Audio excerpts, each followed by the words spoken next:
Hello students, welcome to जीवन classes. आज के इस वीडियो में हम बात करेंगे पॉलिटेक्निक इम्पोर्टेंस क्वेश्चन के बारे में, जो आपका सेकेंड ईयर में थर्ड सेमेस्टर में सब्जेक्ट होता है हाइड्रोलिक्स एंड हाइड्रोलिक मशीन, जिसको हिंदी में बोलते हैं द्रव एवं द्रव चलित मशीनें। आज हम इस पेपर के बारे में बात करने वाले हैं। जो भी इम्पोर्टेंट क्वेश्चन होंगे पूरे सब्जेक्ट से, वो आपको इस वीडियो में देखने को मिल जाएंगे। इनसे बाहर कोई भी क्वेश्चंस नहीं पूछा जाएगा। यहाँ पर जो भी क्वेश्चंस हैं वो आपके वेरी मोस्ट इम्पोर्टेंट पेपर में आने वाले क्वेश्चंस हैं। और अदर सब्जेक्ट की वीडियोस अगर आप देखना चाहते हैं इम्पोर्टेंस क्वेश्चन की, वो चैनल पर अपलोड हैं।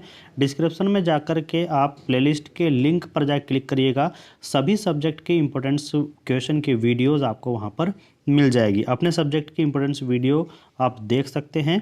तो आज के इस वीडियो में बात करते हैं hydraulics and hydraulic machine third semester के बारे में।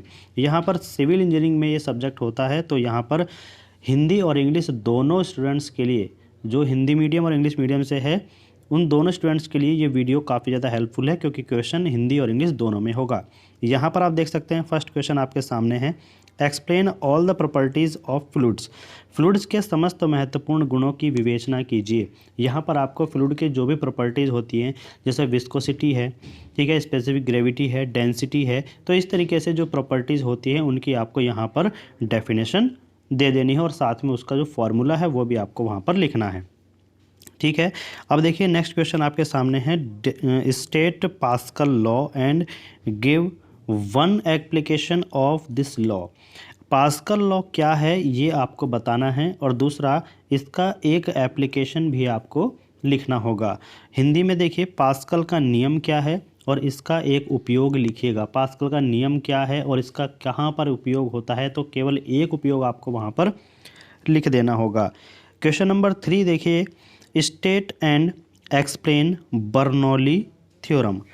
State and explain Bernoulli theorem यानी बर्नौली के प्रस्ताव को लिखिए तथा इसकी विवेचना कीजिए। बर्नौली का क्या नियम था ये आपको बताना होगा, और साथ ही उसको एक्सप्लेन भी करना होगा विद फार्मूला। फार्मूला आप लिख दीजिएगा और उसका जो स्टेटमेंट है वो आपको लिखना होगा। नेक्स्ट क्वेश्चन देखिए, what is Reynolds number. What is Reynolds number, what does Reynold number tell about a flow. Reynold संख्या क्या है और रेनॉल्ड संख्या एक बहाव के विषय में क्या बताती है। रेनॉल्ड संख्या की डेफिनेशन आपको देनी है, साथ में इसका फॉर्मूला भी लिख देना है, और रेनॉल्ड्स नंबर फ्लो के बारे में क्या बताता है, क्या कहता है, ये आपको पॉइंट वाइज लिख देना है।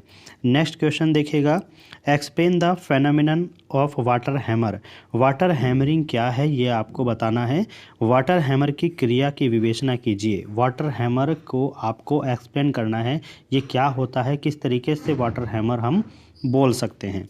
नेक्स्ट क्वेश्चन देखिएगा, compose impulse and reaction turbines. Compose impulse and reaction turbine, give one example of each. Compose का मतलब यहाँ पर है कंपेयर करना, मतलब उसकी क्या करनी है, तुलना करनी है कि दोनों में क्या समानताएं हैं, दोनों में क्या क्या डिफरेंस है, ये आपको पॉइंट में बता देना है। देखिए हिंदी में है, इम्पल्स और रिएक्शन टर्बाइन की तुलना कीजिए और प्रत्येक का एक एक उदाहरण दीजिए।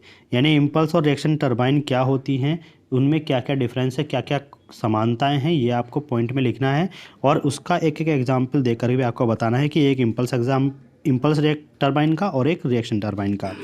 नेक्स्ट क्वेश्चन है, explain the method for discharge measurement over A rectangular नोच।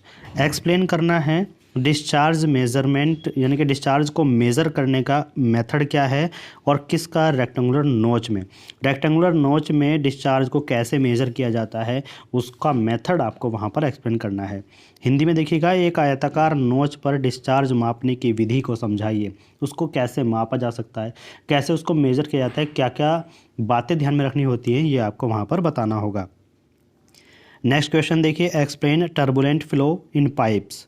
पाइप्स में टर्बुलेंट फ्लो को एक्सप्लेन करना है कि किस तरीके से फ्लो करता है, और can we measure flow rate of such a flow, if yes how. अब देखिए एक्सप्लेन करना है आपको टर्बुलेंट फ्लो पाइप के अंदर कैसे फ्लो करता है, ये आपको बताना है। और पूछा गया कि क्या हम उसके फ्लो रेट को मेज़र कर सकते हैं? अगर हाँ तो आप बताइएगा कि कैसे। पाइपों में टर्बुलेंट बहाव की विवेचना कीजिए। क्या हम इस प्रकार के बहाव दर को माप सकते हैं? यदि हाँ तो किस प्रकार से माप सकते हैं, ये आपको एक्सप्लेन कर देना है। नेक्स्ट क्वेश्चन देखिएगा, एक्सप्लेन ए सिंपल मैनोमीटर और बर्डन गेज। सिंपल मैनोमीटर और बर्डन गेज के बारे में यहाँ पर आपको बता देना, दोनों में से किसी एक के बारे में आपको बता देना है। दोनों पूछे गए हैं, किसी एक के बारे में आपको बताना है। जैसे साधारण मैनोमीटर अथवा बर्डन गेज की विवेचना कीजिए। साधारण मैनोमीटर के बारे में या तो बता दीजिए, उसको डायग्राम बना करके एक्सप्लेन करिएगा, या फिर बर्डन गेज की जो डेफिनेशन है उसको दे करके उसका डायग्राम बना के उसको एक्सप्लेन कर दीजिएगा।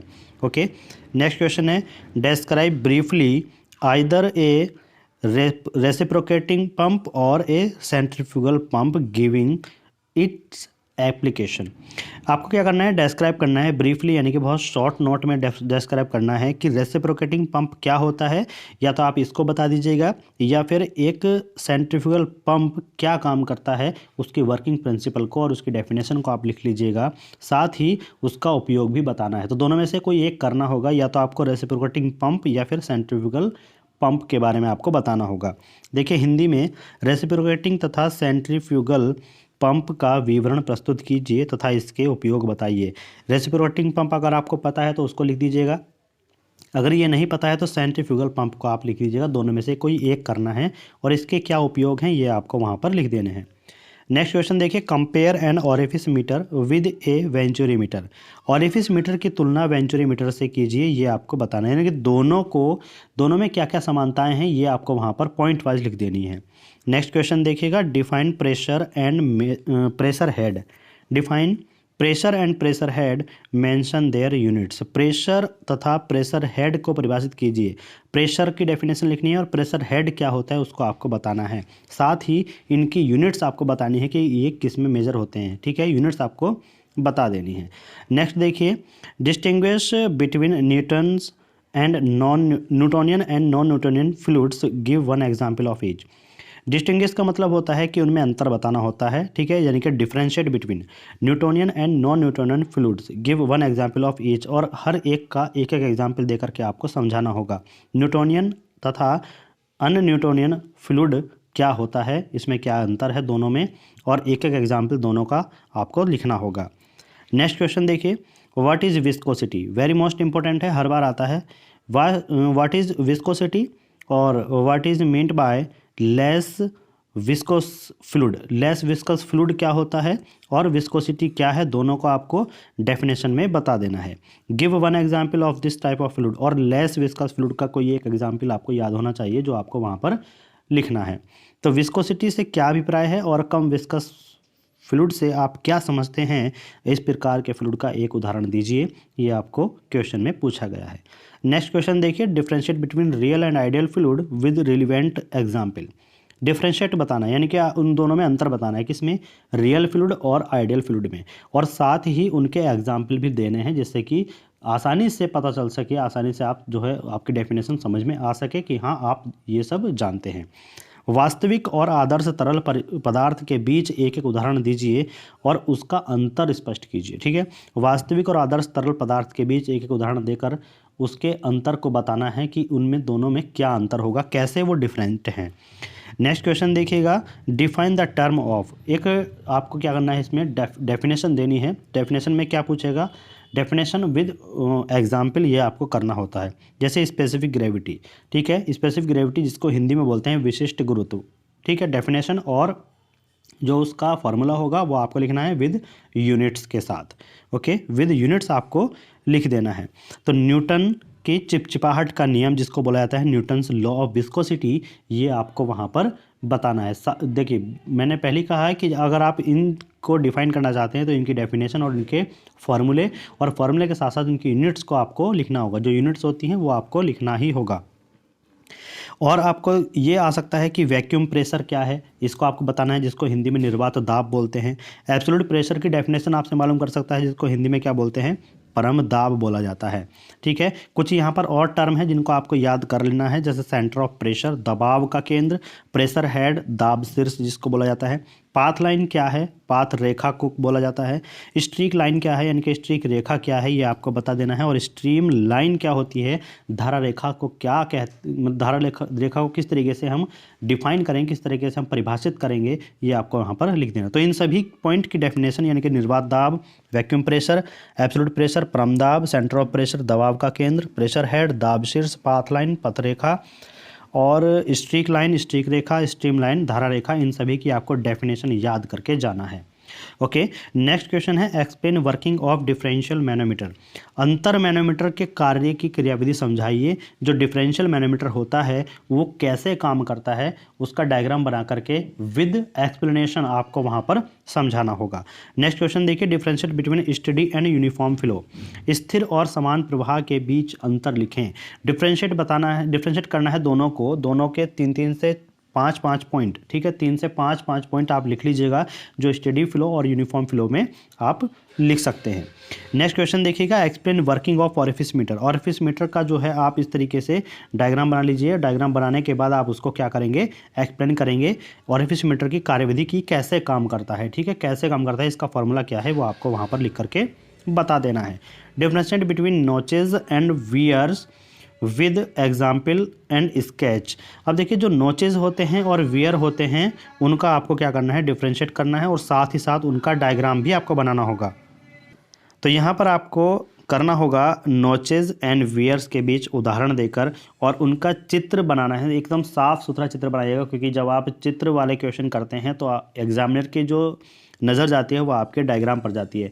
डायग्राम अगर आपका सही और साफ़ सुथरा है तो आपकी थ्योरी पर वो 100% नंबर दे करके जाता है। तो इसमें नोचेज एंड वियर का डायग्राम बनाना है और उनके एक एक एग्जाम्पल दे करके उनको समझा देना है कि ये होते क्या है, कैसे वर्क करता है, इनका क्या क्या काम होता है। ठीक है, नेक्स्ट क्वेश्चन देखिएगा, क्वेश्चन नंबर 22 है, explain what is head loss in open channel due to friction.